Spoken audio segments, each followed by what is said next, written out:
Bom dia a todos. Hoje nós vamos tratar das características dos livros da Bíblia. A Bíblia é formada por livros com características históricas, poéticas, cartas, proféticas e pelos evangelhos.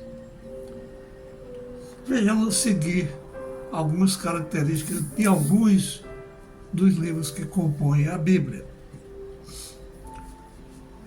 No Velho Testamento, nós temos o livro de Gênesis, trata da origem do universo, do princípio de tudo. Este é o significado da palavra Gênesis. É o relato da criação dos seres viventes, do homem, da sua queda, do dilúvio, etc. Êxodo.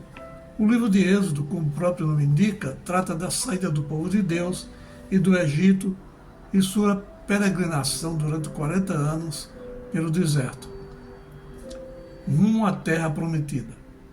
Nele encontramos passagens épicas como a abertura do Mar Vermelho, as pragas do Egito, a entrega dos 10 mandamentos a Moisés, etc.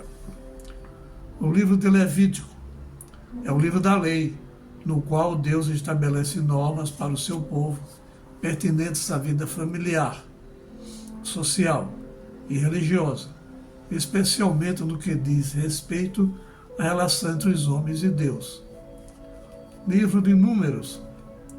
Além de registrar fatos históricos relativos à caminhada do povo judeu em direção à Terra Prometida, traz relatos sobre o censo da tribo de Israel e outras listas e contagens. Trata também da organização efetiva das tribos. O livro de Deuteronômio é o livro da repetição da lei. Deutero quer dizer segundo e nomos, lei. Muitos dos judeus que haviam deixado o Egito já haviam morrido durante a caminhada para a terra de Canaã.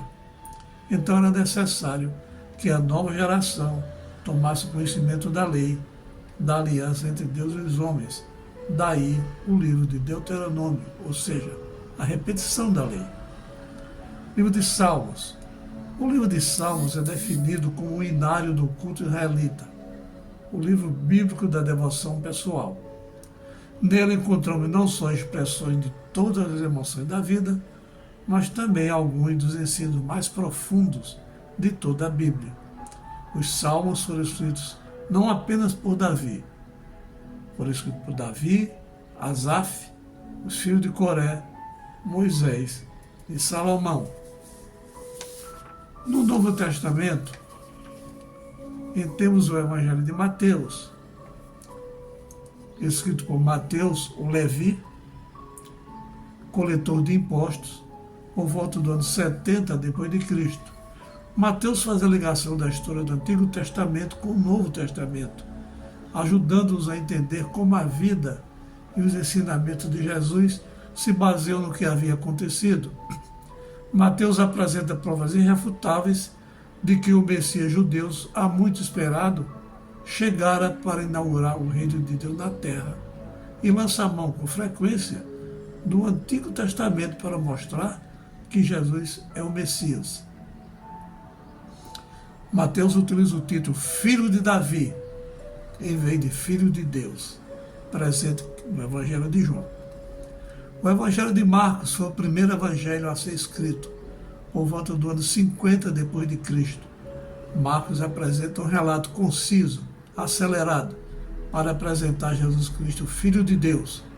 É o menor dos evangelhos, contendo apenas 16 capítulos. Evangelho de Lucas. Lucas não era judeu, era grego e médico, e não tinha andado com Jesus.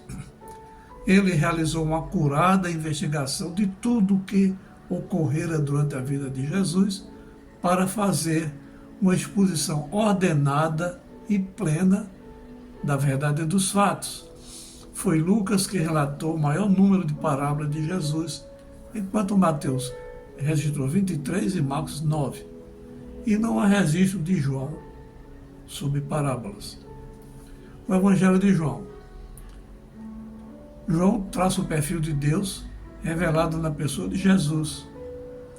Vê o Evangelho de João, capítulo 1, versos de 1 a 14. O Evangelho de João, além do propósito de mostrar que Jesus é Deus, foi escrito para que os judeus crescem que Jesus é o Cristo. João e Marcos não fizeram registro da genealogia de Jesus.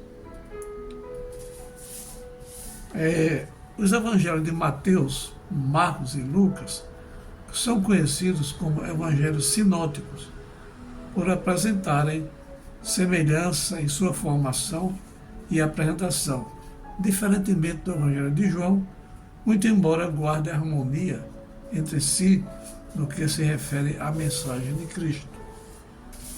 Tenham todos um dia abençoado.